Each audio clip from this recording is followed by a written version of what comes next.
Welcome back to the Road to a Million podcast. Today I'm with Ray Padilla, co-owner of the Media Tune and Autofilm Mastery. If you guys remember Mike Norng, who I had on the podcast, that is Ray's co-founder with Autofilm Mastery. And the Media Tune is a marketing company for a lot of top window tint, paint protection film, ceramic coating, and detailing shops throughout the country. So on this week's episode, I talked to Ray a little bit about what separates the top shops from everyone else. There is a lot changing in marketing within inside of the detailing and protection industry. The things that used to be true 5 years ago are definitely not true today, and there's a lot more competition. So we talk about that on this week's episode and what things that you guys should be doing to just stay competitive with your marketing. I hope you guys can find some kind of value in this week's episode. Huge thanks to Ray for coming on. And don't forget, you can use the timestamps in the description to skip ahead. Without further ado, let's get right into it. All right, today I'm with Ray Padilla. Ray, thank you for coming on the podcast. I appreciate you, man. I'm excited. I'm really excited. I've been seeing your podcast for quite a while now. I keep seeing a lot of familiar faces pop up, and we made it. We're here now, so I appreciate you. Well, I've been seeing your face pop up a lot, which I think is a testament to you're doing something right with your marketing. I mean, that's kind of what you're known for. I'm so sorry, and I apologize to your audience too. If you see me popping up on your Facebook and Instagram, it's going to get worse. I'm so sorry. I don't know what to tell you, but I can promise fresh content. It's not the same repetitive video over and over again. There's a lot of good stuff coming out. Yeah, man, on that topic, how many videos do you split test when you're running an ad? We don't stop. Constantly. Just constant. I mean, it is a weekly battle. It's a weekly mission. It's a creative journey that you go down when you start making high converting marketing videos. I mean, it's the difference between making a cool video that makes you feel good, that makes you look good, or that talks about things that matter to you versus speaking about things that matter to your target audience, something that converts, something that builds value, builds trust, and ultimately builds a real brand. It's an art form, and I'm hooked. The creative content side of things, I think it's underestimated, man. Especially in 2025, this year, it's very different, and I think it's underestimated in its importance. I mean, you get it clearly. I mean, look, we're on a podcast. Yeah, you get a podcast, you get it. Content is king. Yeah. Yeah, for everyone listening, Ray you're the co-owner of the Media Tune and Autofilm Mastery, correct? You got it. Co-founder, co-owner. Mm-hmm. Awesome. When did you start this? Good question. So we were in ideation in 2018, launched 2019 with Media Tune. And obviously, pandemic hit right after that. So you have a little bit of a speed bump. But the mantra there was wartime leader, not peacetime leader. Figure it out. Let's make it happen. It was a big jump, as you can imagine. I left my hometown, moved out an hour away out of my hometown. I was the house that my family would always come to. And, I'm a family man. I take care of my family, and I come from humble beginnings. So I do help and support them a lot. But I knew I needed to focus. I needed to get out of that. And my family understood it. They supported me. I have an amazing girlfriend at the time. Now that's my wife. And we moved an hour out of town, stepped away from a great job that I had. I was doing very young. I was very young and doing very well. And we launched Media Tune in 2019 is when we actually launched. Pandemic hit. 2020 was a absolute learning curve for us. I couldn't drive to shops anymore. We were a local marketing agency in Northern California, right outside of Silicon Valley. And, I just couldn't show up anymore. California was brutal. It was not fun during COVID time. They had curfews at 10 o'clock. I remember walking outside and you had, people were dying left and right. You can get COVID through your eyeballs. It was crazy stuff on TV at that time. I'm talking peak of the madness. And then you step outside and you look up at the California sky and it's orange and red because there was massive California fires. I mean, it was apocalyptic, So the idea of a wartime CEO and a wartime leader came in and that really helped me out. I remember that clearly. 2021 is when we said, look, we're going to pivot and we're going to be the best at PPF. We're going to work with the best of the best. We're going to work with the biggest businesses. And from 2019 to 2021, I'm proud to say we started working with the best of the best. 2020, end of 2020 is where I met Mike Norn, for example. And he really, that was pivotal. And I know you interviewed him too. Can't wait to watch that interview. It was pivotal because we helped him step into modern advertising and taught him how to get in front of his perfect customer, big ticket customers, paint protection film. But he taught us the industry. He's still my industry mentor. And that guy's visionary to say the least. So it was kind of 1+1 equaling 5. It really helped us tremendously. And I believe all partnerships, you should always look for great partnerships. And in three short years, 3.5 years, we were all over the United States. We're in every major market. We focused on the film side because there's some advantages focusing on window tint, paint protection film. Now there's color PPF, color change wrap. There's all those are in the equation as well. And that's kind of the beginning. 2021 is when we really launched AutoFilm Mastery, and that was something special. I remember Mike called me. I just had a big meeting yesterday too, so AutoFilm Mastery is fresh on my mind. We have our conference around the corner. It's going to be in Las Vegas right before SEMA this year. We're going to be pretty loud about that too. You're going to see me pop up. You're going to see Mike pop up on social. It's coming soon. But 2021, when I met Mike and we started collaborating together and just doing great work, great stuff, he said, "Hey Ray, I had this guy tell me I should make a course, like for paint protection film. Mike traveled all over the country, and he would do the same thing I did. Studied the big guys, studied the guys who are 10 years his senior, the guys who've been there, done that, have these big businesses. They have the most, you can learn from your own experience or you can learn from someone else's experience, right? Mm-hmm. And I don't want to make all those mistakes because that's time consuming. So learning from other people's mistakes is something that we have in common. And he said, let's talk about it. Could you do that? And I said, do you want to hire us to do that? Do you want to hire Media Tune to do that marketing campaign, or do you want to work together? He goes, nah, let's do it together. We had the whole PPF installation course. It was called the PPF Mastery course. We had it filmed, written out first, filmed, edited, website made, course made, launched all within 2 months. And then we just created something that's bigger than all of us, because now it's turned into this passion-driven company where we have a lot of the leaders in the industry. I'm proud to say they trust us with using us as a platform just to give back to the industry and share best practices. And, we don't hold anything back. We don't gatekeep at all. We really are on a mission to just give them the best information. And I think it's time now, because 2025 is not like 2024. Last year had its own challenges. This year, there's definitely a lot of new challenges we're facing. Mm-hmm. What were you doing from 2019 to 2021, like outside of focusing on PPF as your primary and film? It's still automotive. In the beginning, we had this great idea of working with dentistry industry, yeah. And short-lived. We're not talking about those stories. We had some connections, long story short, and we said, hey, that's an easy point of entry. False. Not true.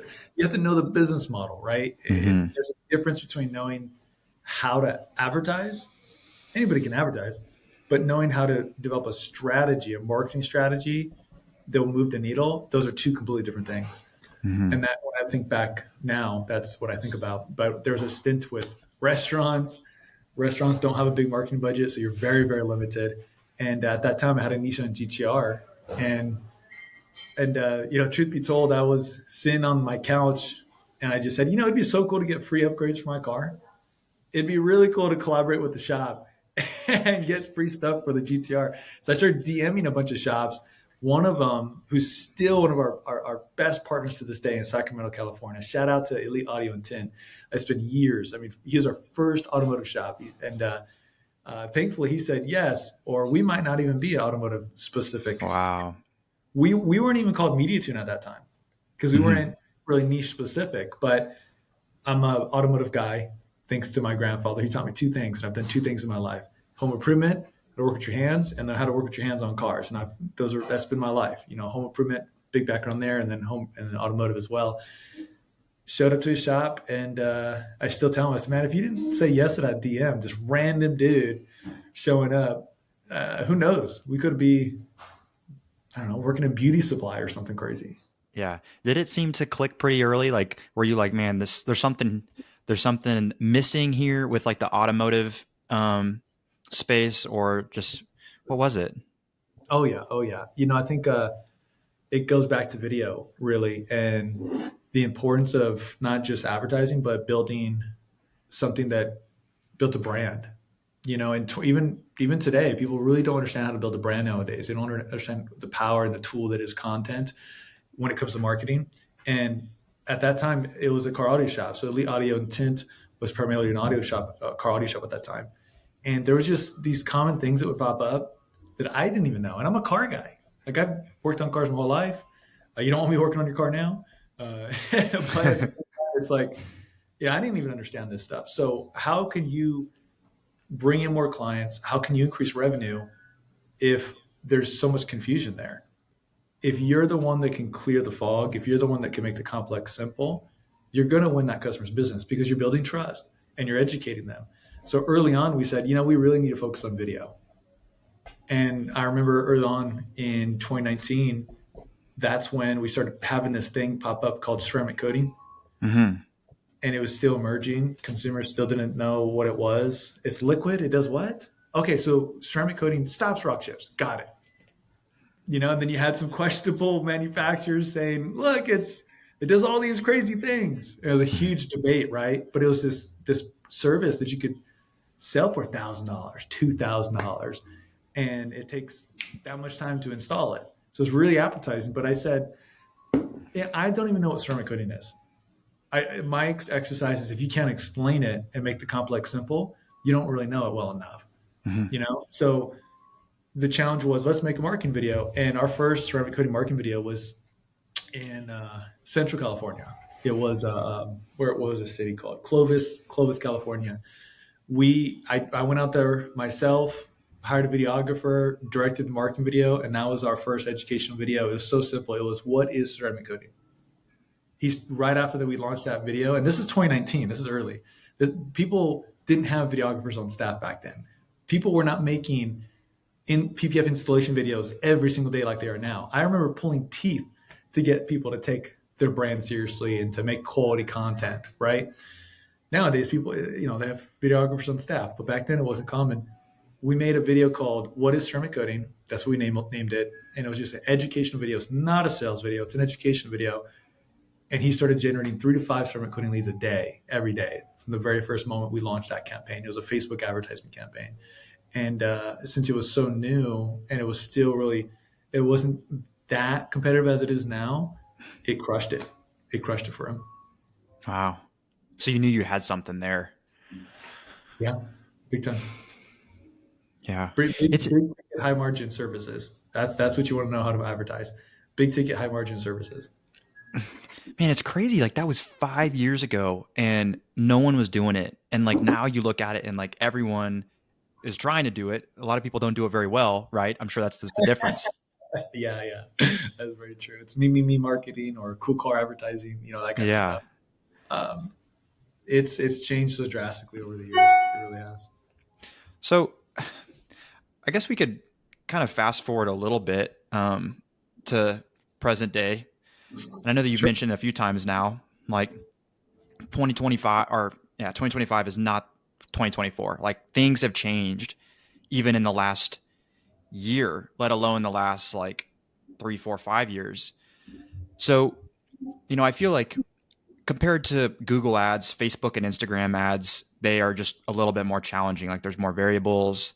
The leads are a little bit colder, right? Right. Um, what do you think is like some common mistakes people are making like with meta ads, and like what are some of the top shops that you're seeing? What are they doing differently? Oh man, that's a good question. There's so many directions we can go in that question. Do you want to relate to bigger businesses, some of the biggest shops in the United States, or kind of the smaller businesses? Let's go with some of the bigger shops. I don't think a lot of big shops are taking meta seriously. I think that a lot of, from what I've seen, and we've been privileged to work with some of the biggest, we've worked with the biggest PPF business in the United States, the biggest window tiners, the fastest growing franchise in the United States. There's just quite a bit, and just specifically in the automotive film industry. And, I think the bigger businesses are taking Google seriously. They have a complete Google strategy. It's not one size fits all anymore in 2025. Back in the day, you used to be able to have one guy in most markets I think the outliers are New York, New Jersey, or New York, and Chicago and LA. They usually have the greater challenges faster, just because it's so popular. The population density is so great. Mm-hmm. But 5 years ago, you could be the one guy in that market with a great website. You'd crush it. You were doing phenomenal, right? There's another guy leveraging a different marketing channel, right? Your website's your primary marketing channel. The other guy would be great at Instagram. It was usually the vinyl rap guys back 5 years ago. They were crushing it just because they had the best pictures, and that was Mm-hmm. their competitive edge. And then there was a small group of people who were doing Google Ads. Well, now everybody knows you have to have a great website. Everybody's working on SEO strategy. Everyone's working on Google paid advertising. Everybody knows Meta's this thing. Everyone knows I have to take my social media seriously and I have to have a living, breathing brand. So what's the difference now, right? Well, you have to have an amazing customer experience. You have to actually focus on building a brand. You have to understand what your USP is to separate yourself from the competition. So the game has gotten harder, but really it's still the game is still the same. It's all about the customer and what they see. So when I look at the different sizes of businesses, the bigger businesses, they have more money. So they're going to take the higher quality leads, which is easier. I think Google is easier than Meta. And I know that's debatable. I mean, shoot, if there's comment sections on yours, I might get tore up right there, Josh. So yeah, you gotta have. But here's the thing: Google, we know those people are looking for us, right? Google, but it's more expensive. It's an open platform. Anybody can bid on Google for the same keywords. I could be in a different state and still bid on, PPF near me in Los Angeles, right? Mm-hmm. And sometimes you see that pop up, and it's so funny. But it's easier for a bigger business to do that because they can afford the bigger budget. But I think it's a mistake because best known beats best product every time. Best known beats best service every single time. We have a lot of artists in the industry that come into this and say, I could deliver a better product. Well, again, you have to have the whole package now. 5 years ago, you could be the guy with just the best install and it would win. Now, especially for PPF, it's becoming commoditized, and it's not the same. The consumers don't have the same habits anymore, right? So I think that I know Meta is looked down upon because it's lower quality leads, and it's true. When you get a Google lead, someone's looking for you. They're looking for a professional. They're literally typing in PPF installer, things along those lines. They're farther down that purchasing cycle compared to a customer on Meta who's sitting at home, right? Most time, if you're doing Meta and Instagram, your audience that is doing this right now, they'll get most of their leads during lunchtime because they're trying to detach from work and take their 30-minute lunch break or an hour lunch break. You get most of your leads after work hours. And then that prompt pops up. It's like, well, do I respond? It's not at night. Do I text them back? Do I not? Do I wait till the morning? Right? Well, it's because they're trying to get away. They're not searching for a professional, which means they have lower purchase intention. And of course, they need more time to think about it. Of course, a Meta lead's not going to buy on the first phone call. A Google lead, they're going to buy on the first phone call. A Meta lead, they're not going to buy right away. There's a tactic. There's a trick to it. It's, fortune's in the follow-up. It's a more detailed conversation, but it's around that principle, around that marketing philosophy. Fortune's in the follow-up. And when it comes to Meta, if you think about it dollar for dollar, Meta knows they have lower purchase intention. So the trade-off there is they're going to show you to 10 times more people, sometimes 20 times more people. You spend $1,000 on Google, you're going to get in front of 1,000 people, give or take, maybe 2,000 people. Depends on how competitive your market is. But if you spend that $1,000 on Meta, you're getting in front of 10,000 people, 20,000 people. And if you have a great brand online and everything lines up, all the marketing channels have the same message, you have alignment throughout your marketing strategy. It's a 7-figure strategy, not just good enough, right? Mm-hmm. When you have that alignment there, how many of those 20,000, 50,000 people on Meta are going to follow you because they're thinking about buying a car in a month or two, because they're buying a car 6 months later? I think the mindset shift I want to serve your audience here and hopefully give them is Meta will get you in front of that new vehicle owner before they make the Google search.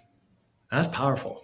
If you know how to play it the right way, that tool, it's just a different tool. Meta's a different tool from Google. One's not better than the other.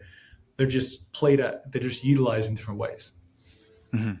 Yeah, I think Mike said whenever I interviewed him that like it's like this cycle And you need all parts of the cycle to really flow and work. It's not just one thing, right? It's not just, oh, like you said, back in the day, you used to just be able to do one thing really well, but now you have to do everything well. And Mike said that on the podcast. He was like, you have to have good sales. It's not just about having good marketing, but it's also not just about posting, like having good ads. It's also about posting, ideally daily, right?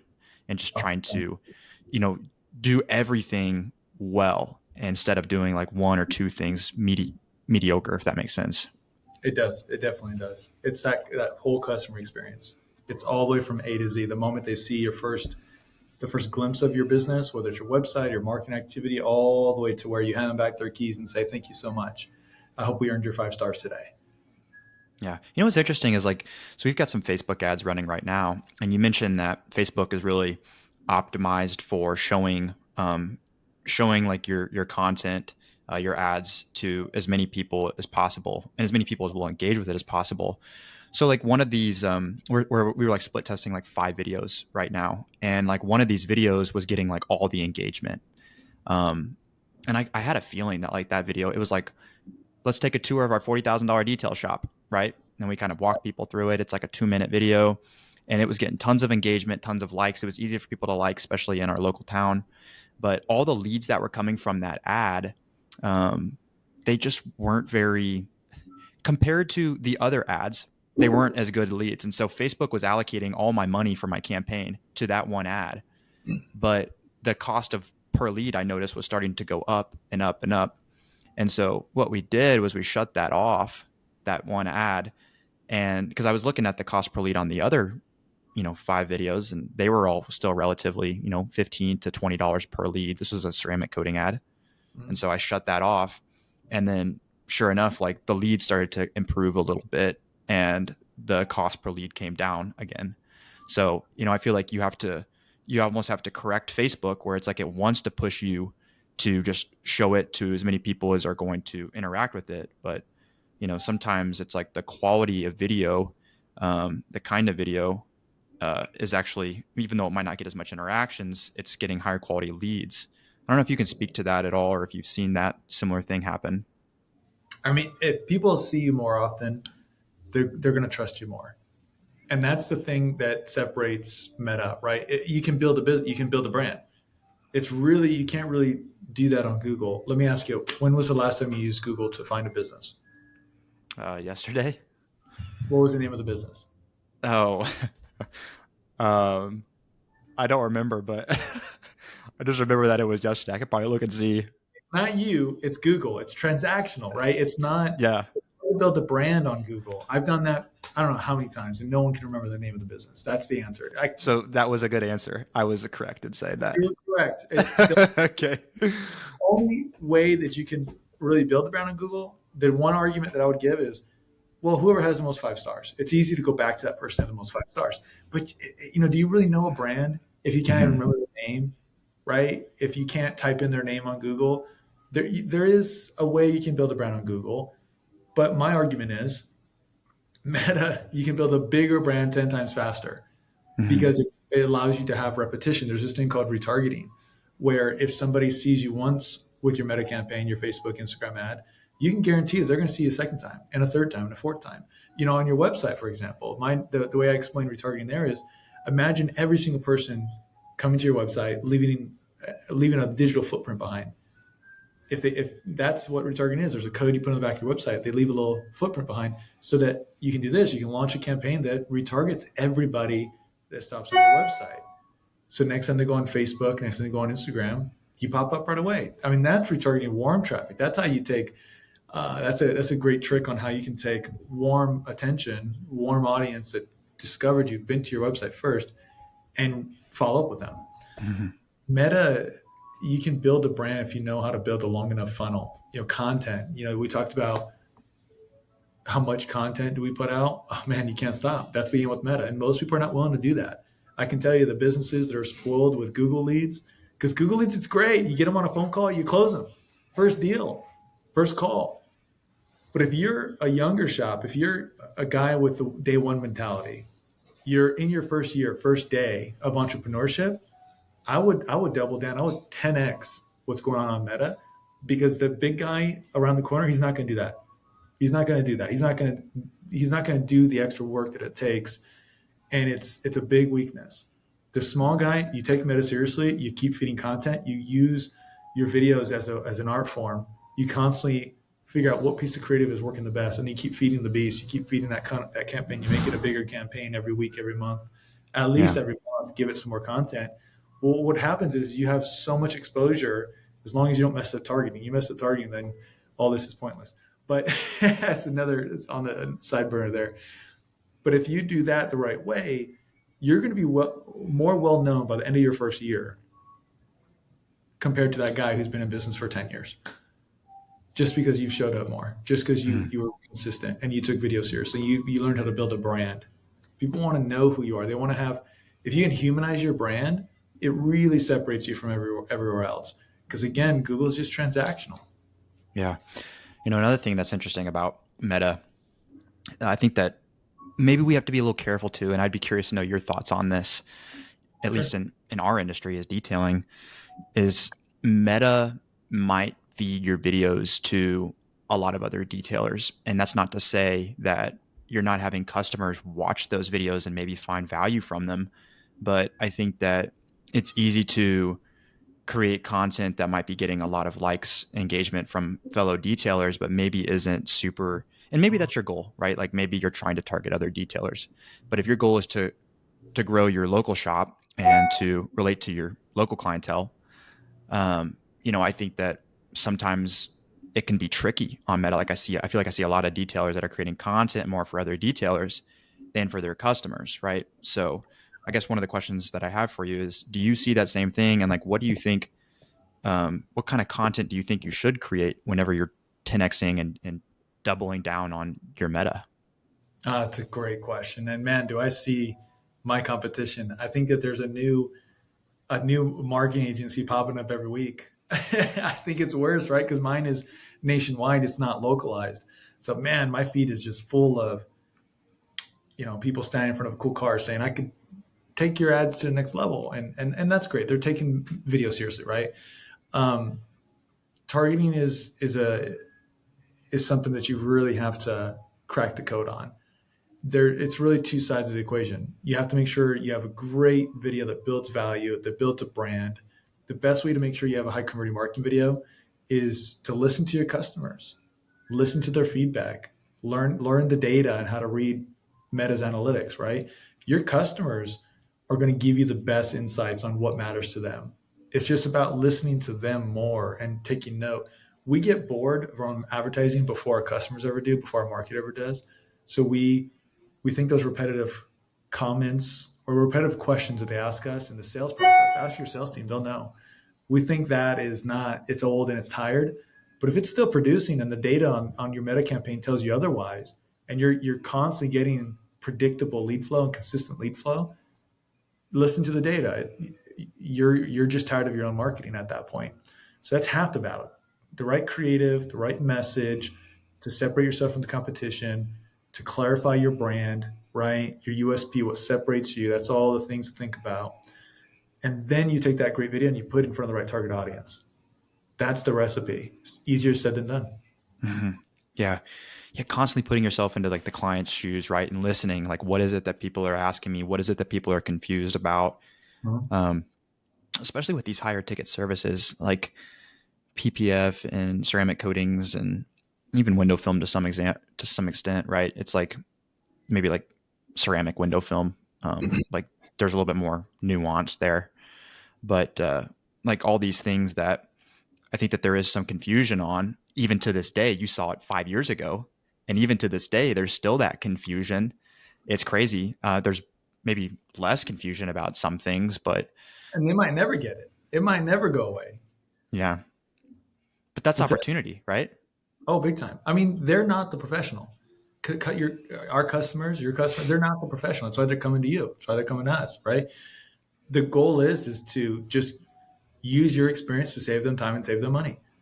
At the end of the day, you're looking at their problems and you're just there to solve their problems. So the day where they know everything, the day where we have that perfectly educated customer, uh, why do they need you then? If they know Yeah. everything already, they're coming to us because they don't know. So I always encourage people, welcome the dumb questions. Welcome those uneducated customers, because there's more of those than the latter. The A+ client that knows everything, those are the DIY guys, and they're not our ideal customers. Yeah, the guys that are more educated, that are not DIY, they have a little bit more money, they don't want to do it on their own. Sure, but that's A+ customers, less A+ customers. Most businesses can generate more leads, more revenue from a customer that is just middle of the road. Somewhat aware of it, but like doesn't totally get it and kind of needs help in that. They're looking for the person in their town that not only can explain it well, but like they can trust and relate to, and they go, oh man, like the way that guy explained it, like it makes sense, and like he's talking to me, and so that's why I'm gonna go with him. 100%. That's it. I mean, look at the kind of car, right? Everybody wants that Seat Corvette, that Porsche customer. Everybody wants, some people would say they want the Lamborghinis. That's debatable, right? Because it's very difficult to install, especially when it comes to PPF. But they see those higher valued cars as people that will spend more money. But that's an A-rated client. That's a much more educated customer. The Porsche guy's you're probably installing on his dream car. He spent 2-3 years planning to get that car, right? So that guy is going to be a little bit more educated, a little bit more well-read, and yes, he'll spend more money. But if you're in a medium-sized market or a small market, especially a small market, and you're just betting the house on just Porsche level clients, you're limiting yourself. I mean, do you even have a Porsche dealership in your market? I hope you do. But there's not as many Porsches on the road. There's not as many Lamborghini SVJs on the road as there are the economy cars, the normal Hmm. car, right? Let's say Tesla. And I know that market's changed. Tesla market looks very different in 2025. But the other types of cars that are new vehicles, that are hot trendy car right now, think volume instead of just going for the A+ customer every single time. Other than like showing that specific type of vehicle in your ad, like in your creative, I mean, do you think that there's anything else when it comes to creating ads that Oh yeah. that you can like that you can do to kind of target more of that maybe the $60,000-$70,000 car owner, the Teslas, the Rivians, the BMWs, Direct. Audis. That's it. Speak directly to them. I mean, you got to make a funnel just for that audience. A lot harder said than done, because you got to put out content consistently, religiously, and be consistent for a long period of time. I think the hard part about Meta is people give it a week, 2 weeks, a month, and they think that's enough. That's not enough. That's not enough. You got to give it 3 months, 6 months, a year to really see the benefit. It's something special when you've built out a marketing funnel the right way, whether it's Meta, whether it's Google. It's something special when you built out a great marketing funnel, and 6 months later, a customer says, "Man, I couldn't get you off my feet. You're everywhere. When they walk in, you're everywhere. I just couldn't get you off my feet. I had to come to you." Like, that's an amazing thing. That's only happens with consistency. I think a little bit of feedback you gave me as soon as I joined on, you said, "I keep seeing you." I'm like, yes. Again, I'm sorry, it's going to get worse. However, that's what you want to hear. And you only do that if you give it more than just 30 days. Something, I think, a mistake that a lot of business owners make, and I see it not so much with smaller shops. I think it's, again, the bigger guys. Most of the medium partners are 7-figure businesses or bigger. And early on, we made that decision to work with the bigger guys because they have bigger challenges, and it just sharpens our blade. It forces us to get better, forces us to be smarter, faster, and stronger, so that we can help out everybody else, right? Well, they try and delegate marketing, and it's a slippery slope. You can, to a certain extent, but you can't take your finger off the pulse. Marketing, there's only two things that a CEO, a business owner, can focus on to grow their company. That's sales and marketing. Sales and marketing. I've never been a big fan of the visionary of the company, the person that built the baby, right? Built the company. Never been a big fan of them losing connection with their marketing activity completely. I think it's a dangerous move. Mhm. My first billionaire I ever met in my life, he showed up to the marketing meeting, to the sales meeting. It was the only team, the only department that he would attend, because he had to keep his finger on the pulse. There's some things that only you will see. So I think and then also outsourcing sales. There's this weird trend of people doing that. And I think that just gives your keys to someone else. You want to have your sales team in house. You want to have them in your shop, at a desk every single day, because there's only two things you can do to grow the company: sales and marketing. And you got to keep your finger on the pulse. Marketing brings the entrepreneur's life to fruition. It brings the vision. It brings the vision to reality. And the minute you take your finger off the pulse and you let someone else make every single decision there, and you don't coach them and support them, well, you're giving someone the keys to the car that's going to drive off a cliff. Mm. And the way we know that is because you're not seeding the vision anymore. You're not building the vision anymore. That's what marketing will do. It brings the vision to life. When we go forward like 5 years and we're looking back right now, when we're looking back 5 years ago, 2020, and we Right. see like, well, there was no one making content. And so anyone that did make content, if it was decent, then they stood out. But I think when we go forward like 5 years, it'll be a lot of what you just said is people that were just outsourcing it and they didn't really have a pulse on it. But the guys that really separated themselves, like those business owners, they took the time to understand it. Because I've talked to a lot of people on the podcast, and Right. I would say all the top shops, they're all doing good marketing, but only like a few of them really understand it, like have like their numbers dialed in, like they understand it almost just as well as maybe the marketing team that they're using or their sales guy. And I think that that's really important. Not that as a business owner you can know just as much as maybe your salesperson that you have in house, but you still have to have like a really good pulse on it. Oh, big time. Trackability equals scalability. If you can't make data driven decisions on sales and marketing activity, it's gonna be very tough. This next stretch, next 3 to 5 years, is gonna be very, very tough for that business. We, full transparency here, we don't accept anybody as a Media Tune partner if they don't have a CRM, for example. I think it's a disservice. You have to have a CRM. If all leads go into an email address or just get dumped onto a website and you can't tell where your leads are coming from, or you can't tell where you can spend money to get more leads. If I was to give you $10,000 right now, where would you spend that and know you're going to get leads for sure? Not guessing, you don't think, you don't feel it, but you know for sure, I'm going to get this number of leads and it's going to be this much cost per lead. That's the operation, that's the level of efficiency that the top performers work on. The guys who are crushing it 2025, those are the guys that are reason. They have data, they make data driven decisions. Everything is tracked to a T. They have the CRMs, they have multiple marketing channels. They're focusing on building a brand. Trackability, scalability. That's how we grow.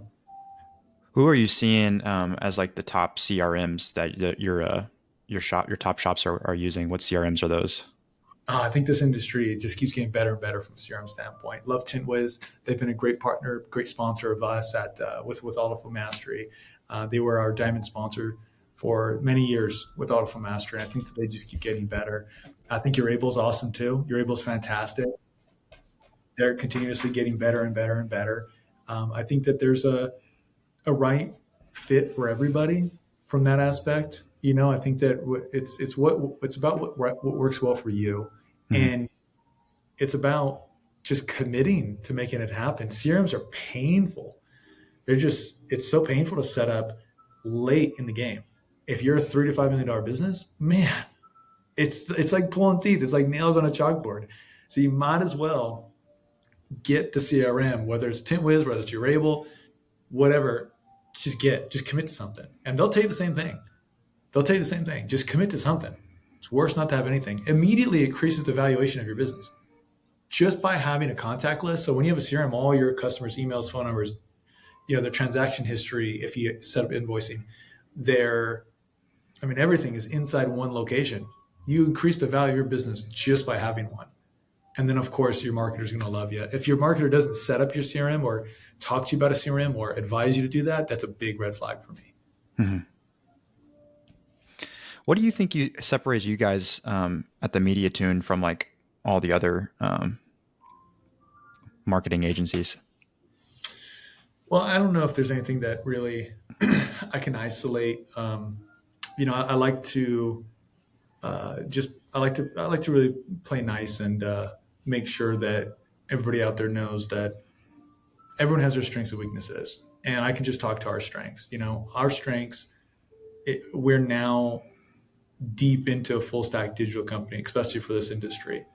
We've grown quite a bit this year. We've brought some amazing people on from all kinds of places, from people who have a background in Hollywood, in our creative department when it comes to making high converting marketing videos. Again, the difference between a cool video and a video that converts, to the point where we built up our Google team even more. Web dev, SEO, Google paid advertising.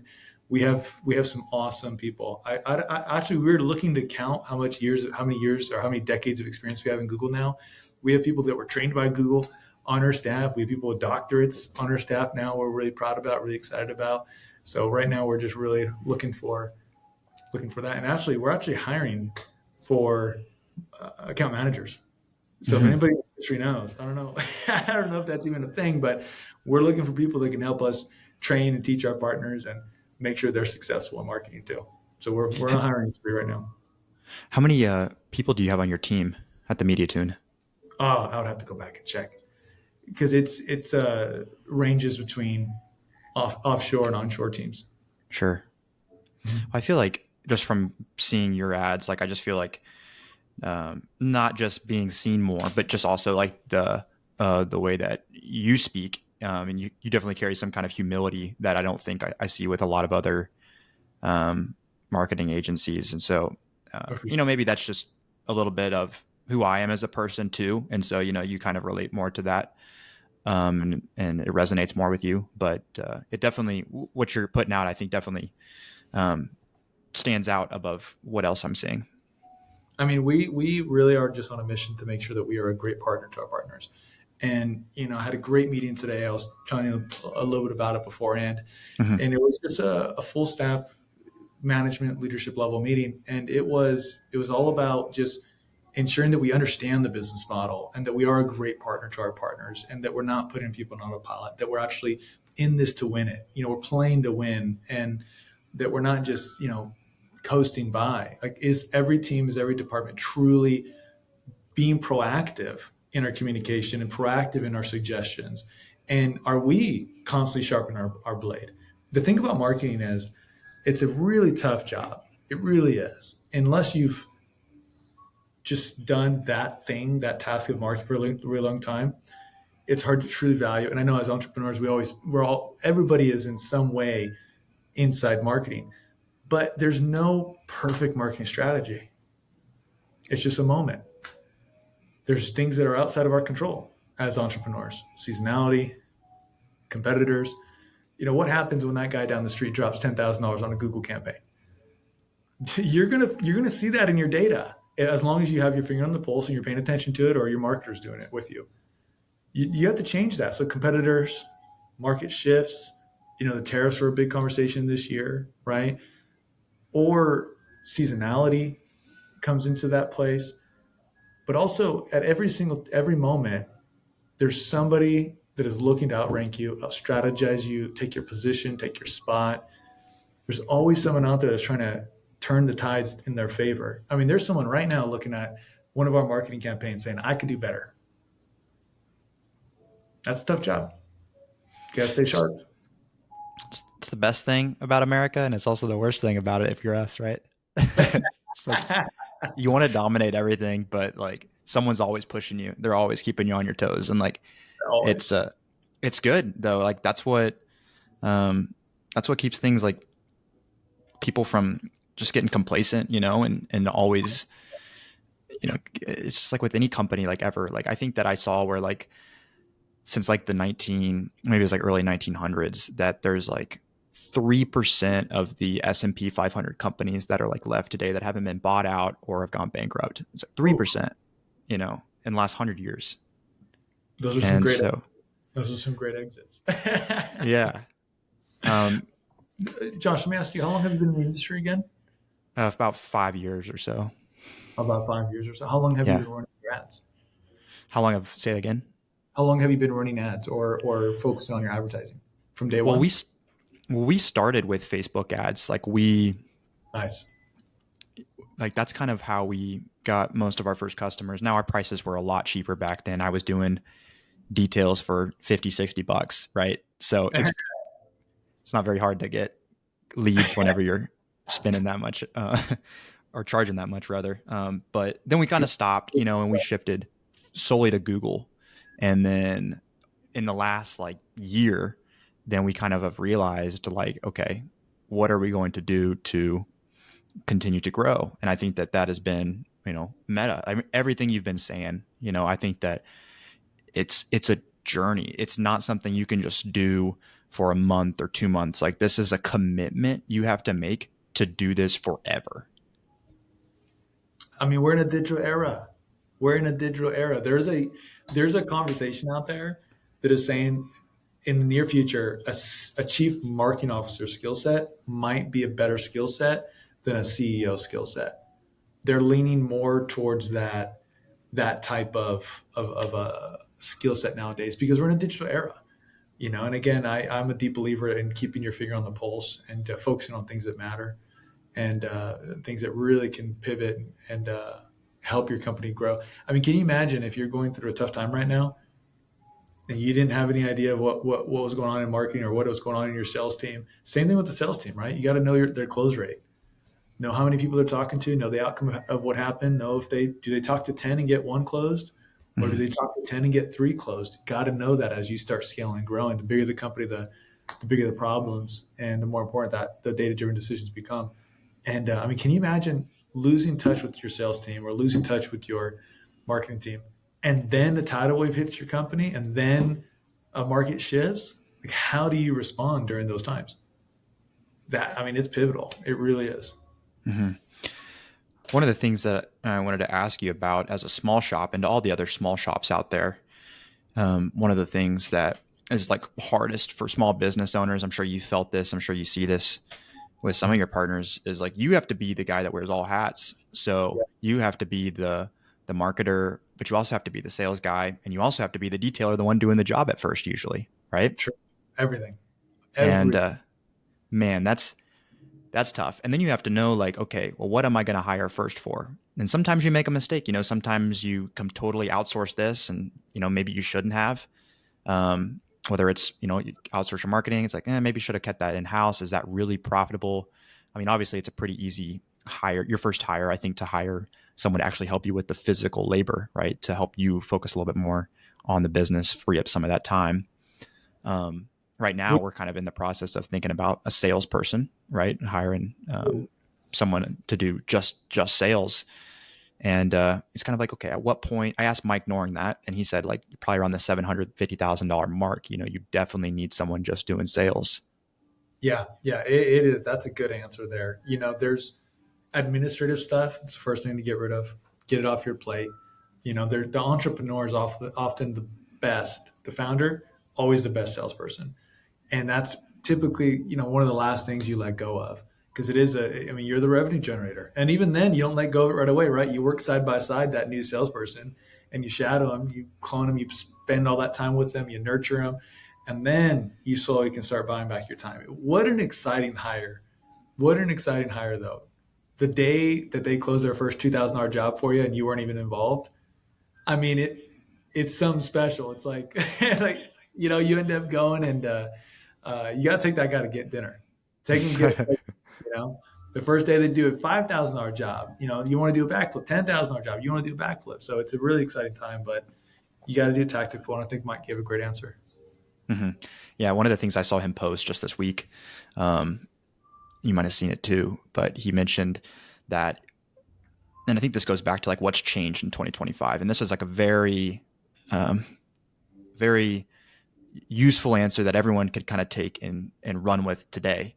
But he said, for all your leads that have ghosted you, you should be doing this. And one of the things he did was he took it's like a selfie video. He sent it to them, and he said, like, hey Ray, I'm here, just following up with you. We've got this Audi R8 here in the shop, assuming that that customer might have had the same car. Like that's perfect, right?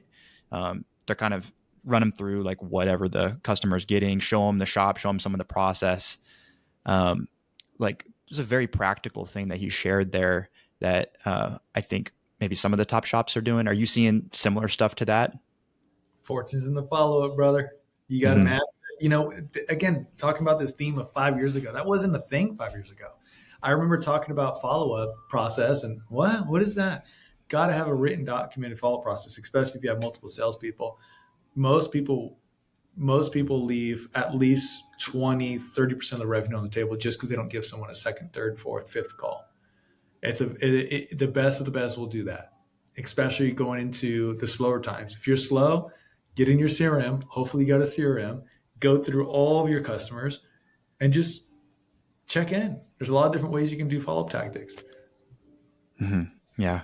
Do you have any other like practical tips like that, that you might be seeing from some of the top shops? You seeing anything similar? Just in the sales side or marketing. What Yeah, do you think? like mainly with follow up. I mean, I know you preached about the follow up and how important that is, but also like just sales and marketing in general, I guess. Yeah, a repeat customers get a gift. Repeat customer special is a great reason to give someone a call, even if you haven't talked to them in several months or in some cases a year, a couple of years, right? No one's going to be mad at you for saying, "Hey, I got this special. We have a repeat customer special going on just for this month," right? You tack end of month on there just so they have a little bit more urgency. And if you've done a great job for them, man, they're at least gonna take your call, or they'll call you back. So that, again, that's that customer experience. But I think that's a great one. It doesn't always have to be a repeat customer visit. It could just be a new product line. You just want to announce, hey, we have this new inventory, we have this new type of film in stock. We know that you did this, this, and this in the past with us, and we just want to give you a call and see if there's something that we can help you with. Or if it's a paint protection film customer, call them and check on how their existing project is going. Mm-hmm. See how it was, see how it went, see if there's something you can add on to it, right? Maybe they do have something. Now that can kind of open up a can of worms if you don't have someone that's really tactful on the phone, and if expectations weren't set the right way, right? You got to know that it's not paint perfection, it's paint protection, right? Yeah. You call and ask about the quality of the work. Just be prepared. There's going to be some feedback there. Don't get offended. Yeah. But those are some softer ways to come in. You can, of course, be a little bit more straightforward and just tell them, hey, we want to check in to see if you had any need for X, Y, and Z. We didn't get this on your car. We recently made some changes and wanted to see if is there a need for this on your car. You didn't do it the Mm-hmm. first time. Yeah, I think it was Matthew from Harker Heights Ceramic Coatings that told me that he's following up with everyone that had a PPF done, and he's asking them, how are things going, and like his guys were like, man, I feel like we're getting a lot of people coming back, like we're having to fix stuff, and Matthew's like, this is a good thing, like trust me, we're doing the right thing here, even if you do have someone come back, a lot of the times you might fix it. And then not only like do you stand out amongst everyone else, because like, man, I appreciate the fact that they made it right, but maybe when they're in, like they might have you do, or like they got the front end done, they might add like the rockers and the pillars or something else. That guy's great. I know Matt. He's a good guy. He's good people. I remember he actually early on he went and shadowed Mike Norton for a while. Did he talk about that? A little bit. Oh yeah, he's doing great. But I'm not surprised. He gets it. He takes marketing seriously. Yeah. Yeah. And it's like, it's both setting an expectation up front that like, hey, this isn't paint perfection film. Like that's important. Right. But then still following up and checking in, and like that's such an easy thing to do, and it's the right thing to do. And like I just did it. I checked in on a big job. It was a coating and a correction, big correction and coating job, and I checked in a month later, and she's like, yeah, I need to bring my Kia in her other car to get the windows tinted on it. you know Boom, right there. I mean, that's more money.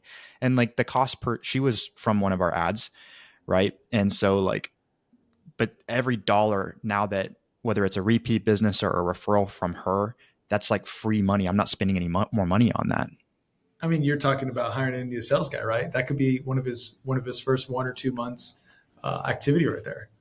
You probably don't have the time to do that right now, or the Yeah. existing sales doesn't have the time to do that right now. It's a great way to leverage their time. Yeah, just checking in and stuff like that. Um, well, I know we're coming up here on an hour.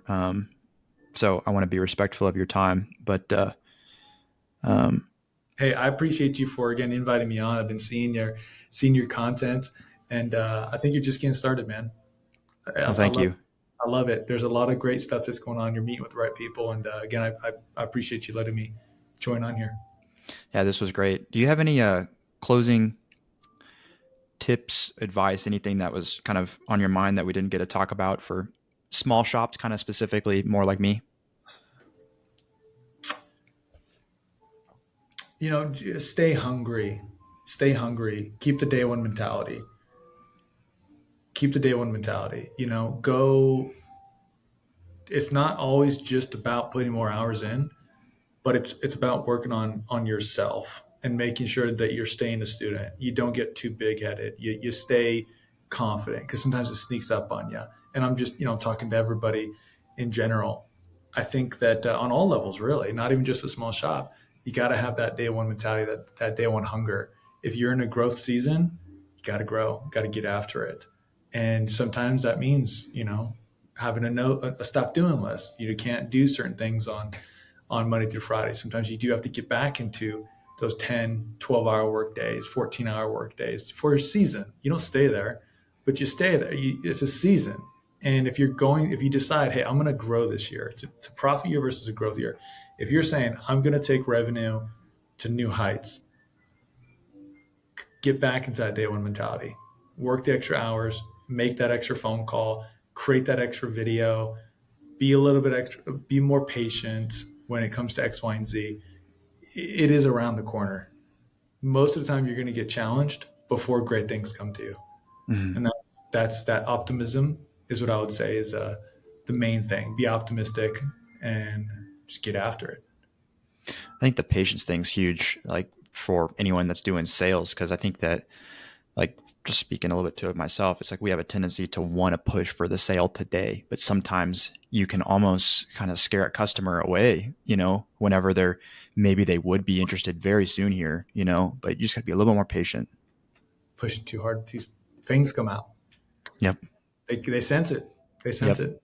They do sense it, man. It's crazy. Like that's like a superpower with sales is like being able to be the guy that's like casual, but can at the same time like convert. Can put stuff on the calendar, even if it's just for like a little check in here. It's like, okay, well, hey, okay, I know you're not interested today, but is there a good time that I can follow up with you next week? And like putting that time on their calendar. Um, it's casual, it's not pushy, but it's still effective. Fortunes in the follow up. Yep. Fortunes and being different. I like the Joe Tabati. Have you interviewed Joe Tabati? No, Oh, I would love to connect you with him. I'm sure he would love to join you on a podcast. He does he does some awesome sales training. I'd love to have him on. Cool. Big job. Awesome. All right. Well, Ray, let's call it there. I'd love to have you back on at some point, man, and we could talk a little bit more about some of these things. But thank you so much for coming on. I'd love to. I appreciate you. I'll see you soon. All right, dude. Thanks everyone for listening.